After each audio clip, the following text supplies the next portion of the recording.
사랑과 은혜가 많으신 우리 주님 감사합니다. 오늘 이 시간에 저희들에게 주님의 말씀 허락하여 주시고 말씀 앞에 또 서게 하신 것 주님 감사합니다. 주님, 저희가 주님의 은혜를 받아 정결한 마음으로 주님 앞에 서게 하시고 이 말씀을 통해서 우리를 교훈하시고 가르치시는 주님의 뜻을 헤아릴 수 있는 귀하고 복된 시간이 될 수 있도록 주님 인도하여 주옵소서. 성령 하나님께서 무엇보다도 우리의 심령을 주장하시고 우리의 마음을 조명하셔서 밝게 비춰주시기를 간절히 간구드리며 우리 주님 되시는 예수 그리스도의 이름으로 기도합니다. 아멘.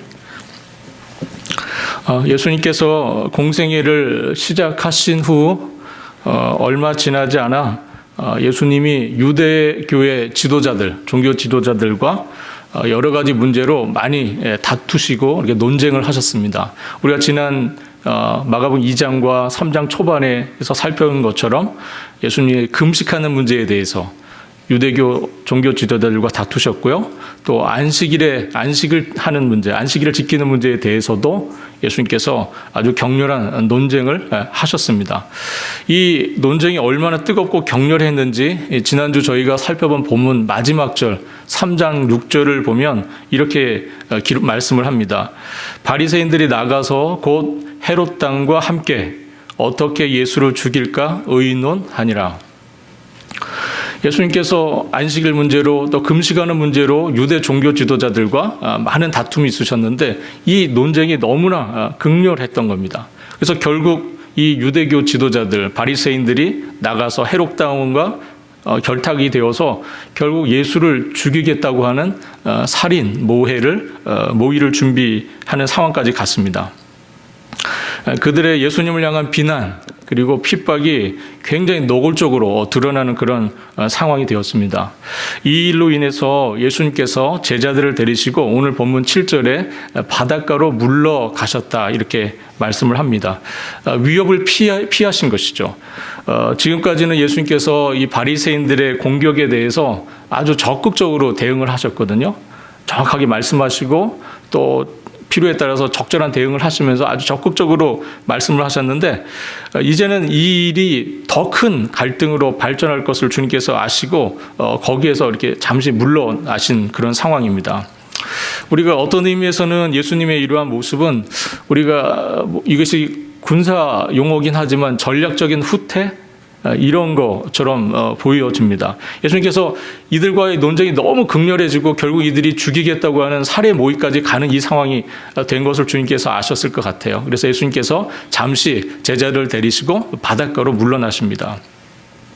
마가복음을 읽어보면 예수님께서 제자들을 어떻게 특별히 가르치시기 위해서 또 어떤 특별한 시간을 할애해서 기도하시기 위해서 그리고 휴식을 취하시기 위해서 예수님께서 그곳을 잠시 떠나시는 경우들이 종종 있습니다. 이렇게 물러가다 하는 표현, retreat 한다는 이 물러가다 하는 표현은 후퇴한다 하는 뜻도 있지만 다른 의미로는 또 휴식을 취한다 그런 뜻도 있거든요. 그래서 예수님은 잠시 물러나셔서 휴식을 취하실 수 있었던 겁니다. 우리가 신앙적인 의미에서 이 리트릿이라고 하는 것, 물러난다 하는 것은 우리가 일상에서 벗어나서 잠시 묵상하고 말씀을 묵상하고 또 기도의 시간을 갖는 것을 의미하기도 합니다. 예수님께서 사탄에게 시험을 받기 위해서 광야로 가셨고 또 한 번은 중풍병자에게 죄사함을 받았다 선언했다는 이유로 바리새인들로부터 신성모독죄를 범했다는 그런 말을 들으신 후에 우리가 2장 13절을 보면 예수님이 역시 그때도 바닷가로 물러가셨습니다. 그 비난이 거세지자 신성모독이라고 막 사람들이 거세게 항의하자 예수님 잠시 그때 이렇게 또 바닷가로 물러가셨습니다. 또 기도하시기 위해서 때로는 쉬시기 위해서 예수님께서 여러 차례 산으로 다른 곳으로 가시는 경우들이 예수님 종종 있으셨습니다. 6장 31절 말씀을 보면 우리 마가복음 6장 31절입니다. 이런 말씀이 있습니다. PPT가 준비됐죠? 마가복음 6장 31절입니다. 이르시되 너희는 따로 한적한 곳에 가서 잠깐 쉬어라 하시니 이는 오고 가는 사람이 많아 음식을 먹을 겨를도 없음이러라 이렇게 말씀하고요. 6장 46절을 보면 무리를 작별하신 후에 산으로 기도하러 가시니라 이렇게 말씀합니다. 예수님께서 이렇게 물러나시는 경우들이 종종 있다는 것이죠. 때로는 쉼을 위해서, 때로는 기도의 시간을 가지시기 위해서, 또 이것을 통해서 예수님은 하나님 아버지와의 그 재충전, 하나님과의 그 관계에서 그 은혜를 채우시는 시간이시죠. 그리고 복잡하고 분주한 일상에서 벗어나서 주님께서 택하신 제자들과만 이야기를 나누는 그런 시간들, 따로 시간을 제자들과 보내시는 이런 시간들이 예수님께는 굉장히 필요하셨습니다. 그래서 예수님은 이런 문제들이 있었을 때 종종 그것을 물러나시는, 또 피하시는 그런 경우들이 있으셨습니다. 오늘도 역시 비슷한 상황에서 예수님께서 제자들을 따로 데리시고 바닷가로 물러나십니다. 이와 같이 우리에게도 이런 극렬한 싸움터와 같은, 어떻게 보면 쉴 틈 없는 일상에서 벗어나서 휴식을 취할 필요가 있고요. 때로는 기도를 통해서 재충전, 우리의 영적인 재충전을 해야 될 때가 있습니다. 그런 시간을 통해서 우리가 다시 한번 재도약하고 다시 한번 새롭게 출발할 수 있는 그런 힘과 지혜를 얻게 될 수 있기 때문에 그렇습니다. 우리가 기타를 이렇게 보면은 우리 감사님 오늘 아침에 기타를 치셨는데 이 기타가 줄이 있습니다. 기타 줄을 우리가 이렇게 튕기면서 치면서 소리가 나는데, 우리가 이 기타가 좋은 소리를 내기 위해서는 튜닝을 합니다. 줄을 아주 팽팽하게 잡아당기는 거죠. 그런데 사실은 우리가 기타를 그렇게 연주하고 난 이유는 그 다음에 줄을 사실 좀 느슨하게 풀어놔야 됩니다. 왜냐하면 줄을 항상 팽팽하게 당겨놓은 상태로 있으면 우리가 마치 늘어난 용수철 아시죠? 용수철이 늘어나면 이게 나중에 제 역할을 못하게 됩니다. 그리고 나중에 그렇게 되면 전혀 용수철의 역할을 할 수 없죠. 마찬가지로 기타 줄도 마찬가지입니다. 항상 조여진 상태로 있으면 이게 나중에 그 장력이 떨어져가지고 아름다운 소리가 나지 않고요. 나중에는 조이고 조이다 결국은 끊어져 버리는 그런 상황이 됩니다. 어떻게 보면 우리의 삶도 비슷한 면이 있습니다. 우리 사람이 매우 연약하잖아요. 그래서 우리가 쉽게 피곤하고 우리가 쉽게 종종 넘어지기도 합니다. 그런 우리의 연약함을 아셔서 우리 주님께서 안식일 계명을 우리에게 주셨습니다. 안식일 계명을 통해서 쉼과 회복의 시간을 갖기를 우리 주님께서 원하셨고요. 우리의 지친 몸과 영혼을 돌보는 시간들, 그리고 앞으로 더 나아가서 하나님께서 우리에게 주신 사명을 더 잘 감당하기 위한 재충전의 기회들, 그런 시간들을 우리 주님께서 쉼을 통해서, 안식을 통해서 갖도록 하셨습니다. 그래서 안식일 계명을 우리에게 주신 것이죠.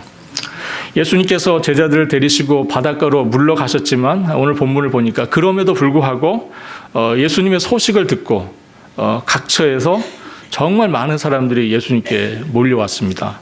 곧 유대와 예루살렘, 그리고 이두메와 요단강 건너편 두로와 시돈 등등에서 수많은 사람들이 예수님을 따라왔습니다. 정말 다양한 지역에서 많은 사람들이 몰려왔습니다. 그런데 오늘 본문 10절을 보니까 이 무리들이 예수님을 이렇게 찾아왔던 이유가 설명되어 있습니다. 이 사람들이 예수님께 이렇게 나와왔던 이유는 예수님의 병고침의 능력을, 그것을 거기에 기대를 걸고 몰려든 사람들이었습니다. 그런데 오늘 본문에 묘사된 그들의 모습을 우리가 잘 이렇게 살펴보면 굉장히 어떻게 보면 위협적이고요. 굉장히 어떤 의미에서는 조금 폭력적인 그런 모습들이 보입니다. 9절 말씀을 보니까 무리가 에워싸고 밀었다고 그랬어요. 얼마나 많은 사람들이 왔는지 막 에워싸고 막 밀치고 밀리는 그런 상황입니다. 매우 위험하죠. 수많은 사람들이 동시에 몰려들면서 서로 밀고 밀치는 이런 상황이 된 겁니다. 그리고 10절에 보니까 병으로 고생하는 자들이 예수를 만나고자 하여 몰려왔다고 이렇게 말씀을 합니다. 역시 막 몰려드는 거죠. 몰려와서 어떻게 하냐면 예수님을 막 만지려고 하는 거예요. 막 만지려고 하는 거죠. 수많은 사람들이, 수많은 병자들이 동시에 이게 몰려오는 이런 상황. 굉장히 어떻게 보면 굉장히 무질서하고 굉장히 어떻게 보면 위험한 그런 상황입니다. 잘못하면 사람들이 밀쳐서 넘어질 수가 있고 다칠 수 있는 그런 상황이 된 것입니다. 뿐만 아니라 오늘 본문에 보니까 더러운 귀신 들린 자들이 등장합니다. 더러운 귀신 들린 자들이 어느 때든지 예수님을 보면 그 앞에 엎드려서 당신은 하나님의 아들입니다 라고 소리를 질러댔다고 기록을 하고 있습니다. 귀신 들린 자들까지, 병자들뿐만 아니라 수많은 사람들, 그리고 귀신 들린 자들까지 막 몰려와서 예수님을 향하여 막 소리를 막 질러대는 그런 상황. 그럴 때마다 예수님은 어떻게 하셨다고 그럽니까? 오늘 보니까 자기를 나타내지 말라고 아주 엄하게 예수님께서 귀신 들린 자를 꾸짖으셨다. 이렇게 말씀을 합니다. 여러분, 이 상황을 한번 이렇게 생각해 보십시오. 정말 각지에서 수많은 사람들이 몰려와서 질서가 없겠죠. 질서를 지키지 않을 뿐만 아니라 막 예수님을 마구 만지려고 하는 거예요. 물론 그들이 너무나 간절한 마음에서 병을 치료받고 싶은 마음에서 그랬다는 것은 이해할 수 있습니다. 그러나 그럼에도 불구하고 너무나 많은 사람들이 동시에 몰려든 이 상황은 굉장히 위험할 수 있는 그런 상황입니다. 이 상황에서 귀신들은 또 어느 때든지 막 소리를 질러댑니다. 예수님을 보면 막 소리를 질러대는 거죠. 그럴 때마다 주님께서는 드러내지 말라고 엄히 경고하시고 꾸짖으시는 일이 계속 반복되었습니다. 이런 상황은 굉장히 불안정한 상황이죠. 그래서 주님께서 이 긴장도 높아지고 위험해져가는 이 상황에서 예수님께서 따로 피하셨다고 오늘 본문 9절에서 말씀을 하고 있습니다. 그래서 예수님께서 작은 배를 준비시키고 그곳을 피하셨습니다. 우리가 마가복음을 이렇게 전체적으로 읽어보면 오늘 본문과 같은 비슷한 상황이 여러 번 등장합니다. 예수님이 굉장히 특이한 모습을 우리가 마가복음에서 볼 수 있는데 그것은 예수님께서 자신의 정체를 드러내지 않으시려는 거예요. 예수님은 종종 자신의 모습을 자꾸 감추려고 하시고요. 드러내는 것을 막으십니다. 그런 일들이 굉장히 많이 반복이 돼요. 특별히 귀신 들린 자들에게 대해서 그리고 치유받은 자들 병고침 받은 사람들이죠. 이 사람들과 제자들에게 특별히 예수님께서 이렇게 말씀하신 적이 많습니다. 오늘 본문도 역시 마찬가지 나왔었고요. 그리고 1장 34절을 봐도 그런 일이 있습니다. 1장 34절 보면 이렇게 말씀되어 있어요. 예수께서 각종 병이 든 많은 사람을 고치시며 많은 귀신을 내쫓으시되 귀신이 자기를 알므로 그 말하는 것을 허락하지 아니하시는지라. 예수님께서 이때도 귀신을 내쫓으시고 병자들 치료하십니다. 그런데 귀신이 자기를 알아보기 때문에 귀신들에게 자기에 대해서 말하는 것, 자신의 정체를 예수님의 정체를 드러내게 하는 것을 막으세요. 말하지 말라고. 예수님께서 이렇게 말씀하신 이유가 도대체 뭘까 하는 거예요. 예수님 왜 도대체 자신을 드러내는 것, 자신의 정체가 나타나는 것을 자꾸 막으실까 하는 겁니다. 여기에는 예수님의 의도가 있으십니다. 오해가 없기를 바라는 거죠. 예수님께 대한 잘못된 이해, 예수님께 대한 오해가 없기를 바라는 마음에서 주님께서 그렇게 하신 겁니다. 이 사람들이 기대했던 예수님의 모습, 이 사람들이 기대했던 메시아의 모습이 있습니다. 이들이 바랬던 메시아의 모습이 있었어요. 이 사람들이 바랬던 메시아의 모습은 어떤 모습이었을까요? 이 사람들은 어떤 마음을 가지고 예수님께 나왔습니까, 지금? 그들은 병을 고치기 위해 왔습니다. 치료받기 위해서 왔어요. 또 우리가 오병이어의 기적 사건을 우리가 참고해서 볼 때도 예수님께 많은 사람들이 막 몰려가거든요. 수만 명쯤 되는 사람들이 예수님께 갑자기 몰려갑니다. 오병이어의 기적 사건 이후에. 그때 예수님께서 그 자리 급하게 피하십니다. 그래서 예수님께서 그들이 떡을 먹어본 까닭에 나를 찾아왔다고 그렇게 말씀을 하세요. 그들이 떡을 먹어본 까닭에 나를 찾아왔다. 그런데 예수님은 이 땅에 오셔서 공생애를 사시는 동안 병자들도 치료하시고 귀신도 내어 쫓으시고 여러 가지 인간이 고통받고 있는 그런 삶의 문제들을 많이 해결해 주셨습니다. 그러나 그럼에도 불구하고 예수님은 그러한 메시아가 나는 아니다라고 자꾸 말씀하시는 거예요. 예수님께서 말씀하시는 것은 이런 겁니다. 예수님께서 물론 기적을 일으키시고 또 병자를 고쳐주시는 일들을 하십니다. 그러나 그러한 모든 일들은, 그런 기적들은 앞으로 다가올 하나님의 나라, 예수님께서 선포하신 하나님 나라의 그 복음, 그것이 앞으로 그 나라에서 어떤 일들이 벌어질 건지를 예표적으로 보여주시는 일들이었습니다. 예수님 지금 하나님 나라의 복음, 하나님 나라를 이 땅 가운데 선포하시고 하나님 나라가 다가온다고, 그 천국이 지금 다가오고 있다고 말씀하시면서 그러한 병자들 고쳐주시고 또 이런 또 기적들을 일으키시면서 그 하나님의 나라에서 일어나게 될 일들, 그 하나님 나라에서 펼쳐지게 될 일들을 예표적으로 보여주시기 위해서 그 일들을 하셨던 겁니다. 그러므로 예수님은 궁극적으로 하나님 나라의 복음이 그들에게 전해지고 하나님 나라의 복음이 그들에게 선포되는 것이 예수님의 사역의 아주 중요한 목적과 이유였고, 예수님께서 공생을 이 땅을 사셨던 그 이유였습니다. 예수님이 귀신 들린 자들에게 자신을 하나님의 아들이라고 부르지 못하게 하신 것은 그들이 그러한 고백은 하였지만 사실 이들은 예수님께 대한 순종이 없는 고백이잖아요. 이 귀신 들린 자들이 예수님을 하나님의 아들이라고 말했지만, 고백했지만 그들에게는 하나님의 아들 예수님을 따르는 순종이 있습니까? 그들은 순종이 없는 고백을 하고 있는 거예요. 정말 주님이 원하시는 고백은 뭐였겠습니까? 당신은 하나님의 아들입니다. 그러므로 당신은 나의 삶의 주인이시고 내 삶을 이끌어가시는 왕이십니다라는 그런 고백, 그리고 그 순종이 따라가는 그런 고백을 주님이 원하시겠죠. 귀신들의 고백은 주님을 아는 고백이 맞습니다. 정확하게 맞았어요. 하나님의 아들이 맞습니다. 그러나 그럼에도 불구하고 그들의 고백은 순종이 없는 고백, 헌신이 없는 고백, 그거였었습니다. 예수님께서 그래서 그 자신을 드러내지 못하도록 그들에게 명령을 하시고 예수님께서 자꾸 그렇게 자신을 숨기신 겁니다. 이 많은 무리들을 뒤로 하고 예수님께서 오늘 본문 13절에 보니까 다음 사역을 위해서 제자들에게 배를 띄우게 하시고 그 이후에 산으로 올라가십니다. 제자들 데리고 산으로 올라가시는 거죠.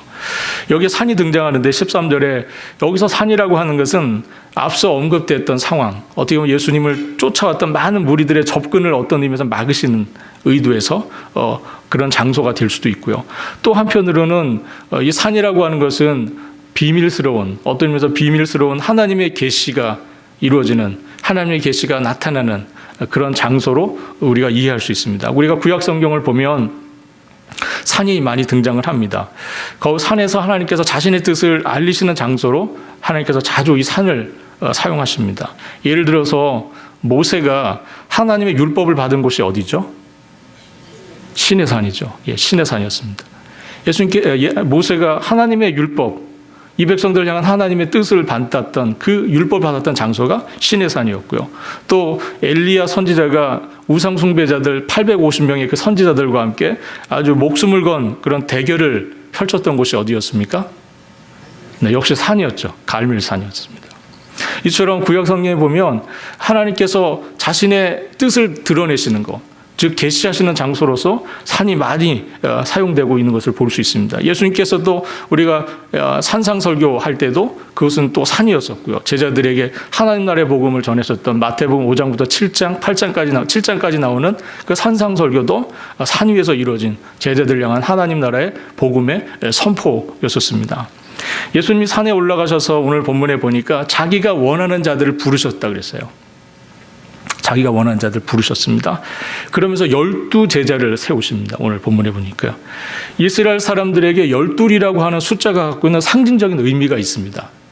유대인들이 12 하면 굉장히 떠오르는 숫자가 있어요. 유대인들은요. 여러분들 우리에게도 그런 숫자가 갖는 상징성이 있죠.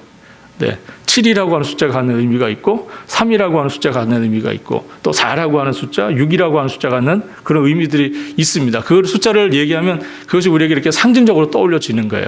이스라엘 백성들에게 12이라는 숫자는 깊은 상징성 있는 숫자입니다. 바로 이스라엘의 12지파를 의미하는 거예요. 이스라엘 12지파.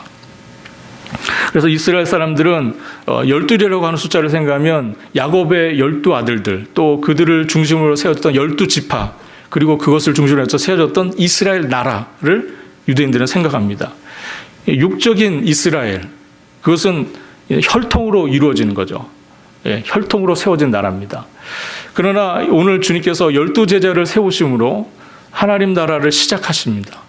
하나님 나라를 본격적으로 이 12제자를 통해서 12제자들과 함께 하나님 나라의 복음을 이제 증거하시고 선포하시고 선언하시는 일을 하시는데, 이 영적인 새 이스라엘, 이 나라를 위한 부름을 위해서 예수님께서 12제자를 주님께서 택하여 부르십니다. 옛날 육적인 이스라엘은 혈통으로 이루어진 나라입니다. 그러나 새 이스라엘, 예수님께서 하늘나라 복음과 함께 시작하신 이 새 이스라엘은 예수님의 부르심에 반응하는 자들, 곧 믿음과 회개로 반응하는 사람들로 이루어지는 나라입니다. 예수께서 하늘나라 복음을 선포했을 때 회개하고 그것을 믿음으로 받아들이는 사람들로 구성되는 하나님의 나라입니다. 그러므로 예수님께서 세우신 여기 12제자는 새로운 이스라엘, 곧 교회, 신약의 교회의 기초가 되는 그런 사람들이라고 할 수 있습니다. 예수님께서 산에서 12제자를 부르신 것, 그것은 어떤 의미에서는 새로운 이스라엘, 즉 영적인 이스라엘, 새로운 신앙 공동체인 교회의 시작, 교회의 기초가 여기서 세워졌다는 의미로 우리가 이해할 수 있습니다. 누가복음 22장 29절로 30절을 저희가 참고해 보면 이런 말씀이 기록되어 있습니다. 내 아버지께서 나라를 내게 맡기신 것 같이 나도 너희에게 맡겨 너희로 내 나라에 있어 내 상에서 먹고 마시며 또는 보좌에 앉아 이스라엘 12지파를 다스리게 하려 하노라. 예수님께서 이제 십자가 달리시기 얼마 안 남은 상황에서 제자들에게 하신 말씀이에요. 내 아버지께서 내게 맡기신 것 같이 나도 너희에게 맡겨 너희로 내 나라에 있어 내 상에서 먹고 마시며 또는 보좌에 앉아 이스라엘 12지파를 다스리게 하려 하노라. 예수님께서 제자들에게 하신 말씀입니다. 그리고 마가복음 19장 28절에도 예수께서 이르시되 내가 진실로 너에게 이르노니 세상이 새롭게 되어 인자가 자기 영광의 보좌에 앉을 때에 나를 따르는 너희도 12보좌에 앉아 이스라엘 12지파를 심판하리라. 이처럼 신약의 교회는 사도들의 터 위에, 이 12사도들의 터 위에 세워졌습니다. 에베소서 2장 20절에 너희는 사도들과 선지자들의 터 위에 세우심을 입은 자라 이렇게 말씀하고 있어요. 지금 신약의 교회를 얘기하는 거거든요. 신약의 교회, 이 12사도들, 12제자들 중심으로 해서 예수님께서 세우신 새로운 신앙 공동체, 그것을 말하는 겁니다. 예수님이 산에서 자기가 원하는 사람들을 이렇게 불러서 이들을 통해서 원하셨던 것은 바로 하나님의 뜻에 순종하는 이 사람들을 통해서 하나님의 나라를 세우기를 원하셨죠. 그것은 바로 이 땅의 교회입니다. 예수님께서 제자들을 부르신 이후에 오늘 본문 14절과 15절에 제자들의 삶이 어떠할지를 말씀하세요.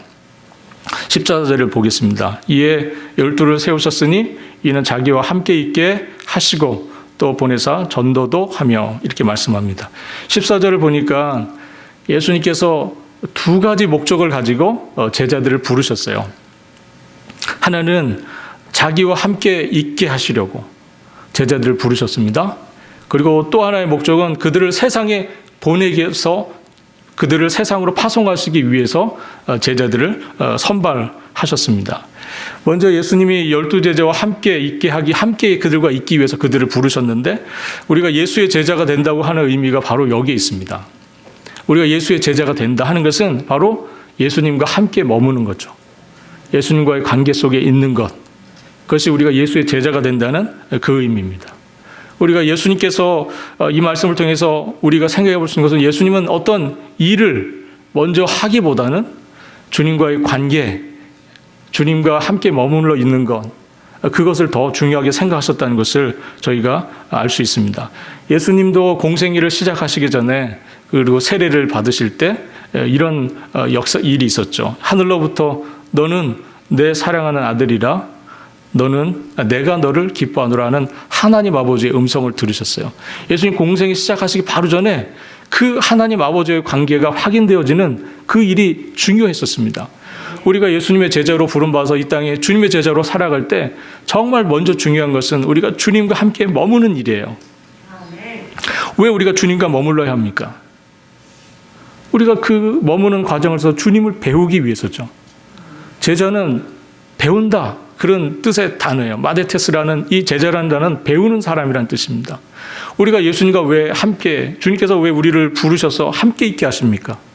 그것은 우리가 함께인 주님과 함께하는 그 시간을 통해서 예수님이 누구신지를 우리가 알게 되고 예수님의 삶을 배우게 되고 예수님의 생각을 우리가 배우게 되고 예수님의 말하시는 것, 예수님께서 행동하시는 것, 예수님께서 어떤 삶의 목적을 가지고 이 땅에 오셨고 주님이 희망하시고 소망하시는 것은 무엇인지를 배우는 그 일을 위해서 주님은 먼저 제자들이 함께 있기를 원하셨어요. 함께 있기를. 우리가 제자들이 예수님과 함께하는 그 시간을 통해서 예수님의 성품을 배우게 되고요. 예수님이 어떤 분이신지를 배우게 됐을 겁니다. 정말 우리 주님이 어떤 분이신지를 알고 또 우리 주님께서 무엇을 하기를 원하시는지를 주님께서 이 제자들이 배웠을 겁니다. 아주 자연스럽게 주님과 동행하고 함께하는 이 삶을 통해서 제자들은 예수님의 사명을 자신들의 사명으로 삼게 되었습니다. 예수님이 이 땅에 오신 이유가 무엇입니까? 예수님의 말씀을 빌어서 여러분들에게 말씀드리면 예수님께서 이렇게 말씀하신 적이 있어요. 1장 38절과 39절인데요. 예수께서 이렇게 말씀하십니다. 우리가 다른 가까운 마을로도 가자. 거기서도 전도하리니 내가 이를 위하여 왔노라 하시고 이에 온 갈릴리를 다니시며 그들의 여러 회당에서 전도하시고 또 귀신을 내쫓으시더라. 주님이 왜 이 땅에 오셨습니까? 주님이 오신 이 땅의 이유는 주님의 말씀에 의하면 전도하기 위해서 오신 거예요. 하나님 나라의 복음을 이 땅 가운데 전하시기 위해서 주님이 이 땅에 오신 겁니다. 그러면 자연스럽게 주님을 따른 이 제자들은 주님의 이 사명을 알게 배웠을 것이고요. 자연스럽게 그들도 전도하러 나아가기 시작했습니다. 전도의 사명을 깨닫고 세상으로 나아가는 이 제자들에게 우리 주님께서 귀신을 내쫓는 권능을 주셨다고 말씀을 합니다. 즉 제자들이 말씀을 선포할 때마다 놀라운 변화들이 일어날 수 있도록 우리 주님께서 능력을 주셨다 하는 그 말씀입니다. 귀신의 권세도 제압할 수 있는 말씀의 권세, 말씀의 능력, 이걸 우리 주님께서 제자들에게 주셨습니다. 하나님 나라의 복음이 전해지는 곳에서 마귀가 억누르고 권세를 부리는 그 모든 것들을 물리쳐내고 하나님께서 주시는 그 진정한 자유와 그리고 주님께서 주시는 참된 구원의 기쁨을 누리게 하는 이런 놀라운 역사들을 우리 주님께서 이 제자들이 할 수 있도록 그 권세를 주셨다 하는 겁니다. 오늘 우리가 주님의 제자로 이 땅에 살아가면서 주님이 하셨던 사명 우리가 이어받아서 전도의 사명을 감당할 때 우리 주님께서 동일하게 이러한 능력, 말씀의 권세 주실 줄로 믿습니다. 우리가 주님의 말씀으로 정말 능 있게 행할 수 있도록 우리 주님께서 권세를 주십니다. 정말 이렇게 주님과 함께 삶을 살았던 제자들이 오늘 본문은 아니지만 6장에 가면 정말 그들이 파송받았을 때에 예수님처럼 전파하고 가르치고 병자를 고치고 귀신을 내쫓는 일들을 능히 감당하는 제자들의 모습을 저희가 볼 수 있습니다. 오늘 계속해서 마가는 이어서 그 12제자들이 누구인지, 사도들이 누구인지를 본문에서 16절로 19절까지 기록을 합니다. 그런데 재미있는 거는 이 12명의 제자들 중에서 딱 4명의 제자들에 대해서만 이 마가가 간략한 소개를 합니다. 첫 번째 제자는 누굴까요? 바로 베드로입니다. 베드로. 마태복음에 의하면 베드로라는 이름을, 원래 이 사람의 이름은 뭡니까? 시몬이죠. 그런데 예수님께서 그에게 베드로라는 이름을 주십니다. 게바라는 이름을 주시죠. 가이사랴 빌립보 지방에서 예수님께서 너희들은 나를 누구라고 하느냐 이렇게 물으십니다. 제자들에게. 그때 베드로가 뭐라고 말합니까? 예, 그렇죠. 아멘. 네, 여러분들의 신앙 고백입니다. 네, 주는 그리스도시요 살아계신 하나님의 아들이십니다. 주는 그리스도시요 우리의 메시아시요 우리의 구원자시요 살아계신 하나님의 아들이십니다. 그러자 주님께서 그에게 너는 베드로라 이렇게 말씀하시죠. 내가 이 반석 위에, 베드로라는 말의 뜻은 반석이라는 뜻이거든요. 내가 이 반석 위에 뭐 하시겠다고요? 나의 교회를 세우시겠다. 이 말씀의 의미는 베드로가 했던 그 신앙 고백 위에 주님께서 교회를 세우시겠다는 뜻이에요. 오늘 여러분들이 하셨던 이 신앙 고백이, 아멘 하셨던 이 신앙 고백의 위에 지금 교회가 세워진 겁니다. 주님께서 그것을 말씀하셨어요. 제자는 어떤 사람들입니까? 예수 그리스도에 대한 분명한 신앙 고백을 갖고 있는 사람들입니다.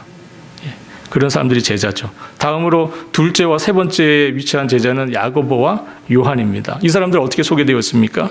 이 사람들은 세베대의 아들들이고 그들의 별명이 뭐였죠? 오늘 본문에 보니까 보아너게. 뜻은 뭡니까? 우레의 아들. 그런 뜻입니다. 이게 이 두 사람의 성격을 보여주는 겁니다. 이 야고보와 요한의 성격이 어땠습니까? 천둥. 우레라는 게 천둥이라는 뜻이잖아요. 꽝 치는 거죠. 네, 아주 급하고 불같은 성격을 갖고 있었던 것 같습니다. 그래서 이 두 형제의 별명이 우레의 아들이에요. 그런데 이랬던 이 사람들, 심지어 이 사람들이 일화도 소개가 되어 있습니다. 누가복음 9장에 보면 한 번은 예수님께서 사마리아 지역을 지나가셨는데 사마리아 사람들이 예수님 지나간 걸 막아요. 예수님께서 예루살렘을 가신다는 걸 알고 거절합니다. 지나가지 못하도록. 그러자 이 두 제자 야고보와 요한이 어떤 말을 하냐면, 주님, 불을 지금 내려서 하늘로부터 내려서 저들을 당장 멸하라고 하기를 원하십니까? 이렇게 말을 해요. 그러자 예수님께서 그들을 꾸짖으시죠. 그렇게 하지 말라고. 그만큼 이 두 사람이 너무나 굉장히 열정적인 사람들이에요. 그런데 참 놀라운 게 있습니다. 참 놀라운 것은 이 우르의 아들이라고 불렸던 이 요한이 나중에는 어떤 사람이 됩니까? 그렇죠. 사랑의 사도. 그리스도의 사랑이 넘치고 넘치는 사랑의 사도가 됩니다. 놀랍게도. 이것을 보면 제자는 예수 그리스도 안에서 삶의 변화를 체험한 사람입니다. 예수 그리스도 안에서 삶이 변화되지는, 인격이 바뀌고 성품이 바뀌고 그런 변화와 체험을 경험하는 사람들이 주님의 제자입니다. 끝으로 가룟 유다가 소개되어 있습니다. 그 이름을 언급할 때마다 따라붙는 수식어는 예수를 판 자입니다. 예수를 판 자. 참 안타까운 프로필입니다. 유다 하면 예수를 판 자, 이렇게 바로 직결이 되는 거예요. 예전에 제가 서울의 마포구 합정동에 가면은요, 양화진이라는 곳이 있습니다. 양화진 외국인 선교사 묘원 이렇게 되어 있더라고요. 정식 이름은. 거기 방문한 적이 있는데 그곳에는 벌써 우리 한국에 기독교가 들어온 지 100년이 훨씬 넘어서 한 150년 좀 안 된 것 같고요. 100한 20, 30년 된 것 같습니다. 그런데 그때 복음을 전하다가 죽음을 맞은 선교사들의 묘가 거기에 있습니다. 양화진, 그 마포구 합정동에 가면 있거든요. 한번 기회가 되시면 꼭 한번 가셨으면 좋겠습니다. 많은 묘들이 있어요, 그 안에. 그러면 그 이름과 함께 묘비에 그들의 이름과 간략한 소개 글들이 이렇게 적혀 있습니다. 그 묘에 최초로 묻히신 분은 미국 선교사님이신데 존 헤론이라는 사람이에요. 존 헤론. 근데 그가 1885년에 조선에 옵니다. 그 당시 조선이죠. 조선에 온 후에 광해원이라는 그 당시 한국의 신식 이렇게 병원 같은 게 생겼어요. 그 광해원에서 병자를 치료하고요, 성경 번역하고 선교사에게 매진하다가 결국 과로와 이질에 걸려서 그걸 병을 이기지 못하고 5년이 채 안 돼서 죽게 됩니다. 이 선교사님이 한국에서. 그분의 묘비에 이런 말이 기록되어 있습니다.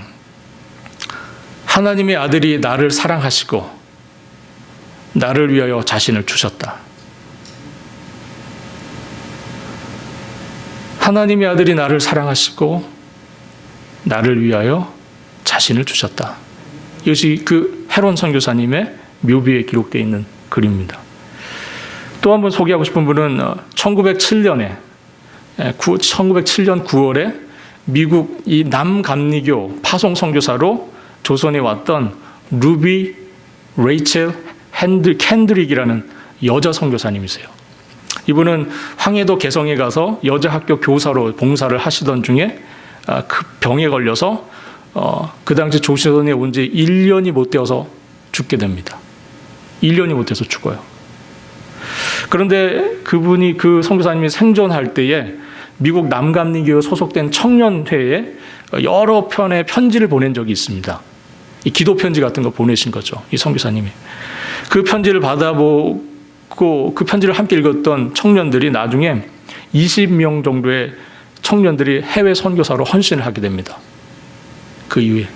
그리고 그들이 헌금을 모아서 조선에서 선교하는 선교사님들을 돕는 또 헌금을 보내오기도 합니다. 그 선교사님의 묘비에는 이런 글이 써 있습니다. 그 묘비에는 그 전에 그 선교사님이 청년회에 보냈던 그 편지에 있었던 내용을 그대로 따와서 묘비에 기록을 합니다.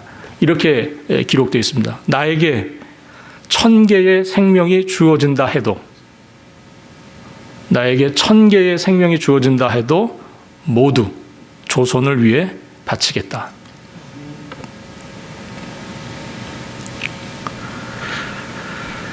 이러한 선교사들의 그러한 묘비에 기록된 거 하나하나 읽어나가시면요, 정말 마음이 정말 숙연해지지 않을 수 없습니다. 거기에 수없이 많은 선교사님들의 묘가 있고요.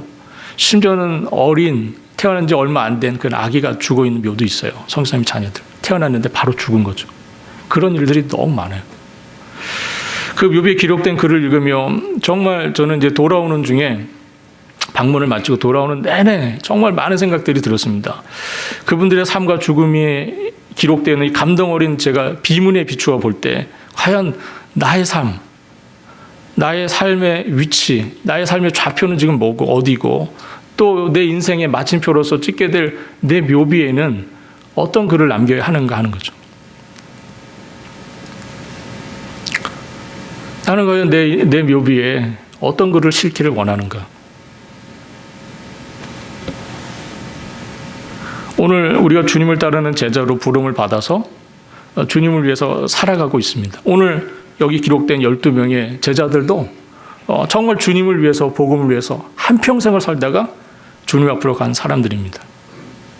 그런데 이들에게 남겨진 각자의 이렇게 프로필들이 있어요. 간략한 소개들이 있습니다.